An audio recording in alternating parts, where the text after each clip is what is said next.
బాబు సర్కార్దే ఈ పాపం. హోం మంత్రి అనిత ఒత్తిడితోటే శ్రీకాంత్ కు పేరోలు. తొలుత తిరస్కరించిన హోంశాఖ జాయింట్ సెక్రటరీ అయినా పేరోల్ కావాల్సిందే నేను పట్టుబట్టిన టీడీపీ ఎమ్మెల్యేలు, శ్రీకాంత్ సన్నిహితురాలు అరుణతో హోంమంత్రికి డీల్ కుదుర్చిన వైనము, డీల్ ఓకే కావడంతో స్వయంగా నోట్ ఫైల్ పై సంతకం చేసిన హోమ్ మినిస్టర్ అనిత, తప్పని పరిస్థితిలో పేరోల్ మంజూరు చేసి ఉత్తర్వులు జారీ చేసిన హోం సెక్రటరీ, ఈ మేరకు ముఖ్యమంత్రి కార్యాలయానికి ఇంటెలిజెన్స్ వర్గాల నివేదిక.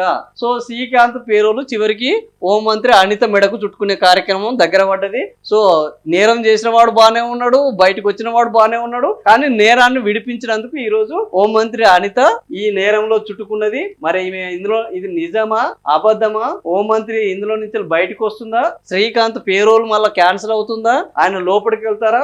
ఇప్పటికే ముఖ్యమంత్రి చంద్రబాబు నాయుడు తీవ్రమైన 6 ఎమ్మెల్యేల మీద తీవ్రమైన హెచ్చరికలు చేశారు. మీరు అడ్డగోలుగా ఉంటే, ప్రభుత్వంలో బాధ్యతాయుతంగా ఉండి మీరే ఇష్టం వచ్చినట్లు వివరిస్తే కఠిన చర్యలు తీసుకుంటామని హెచ్చరించారు. ఈ నేపథ్యంలో వాళ్ళ మీద ఎలాంటి చర్యలు తీసుకుంటారు అనేది చూడాల్సిన అవసరం ఉన్నది.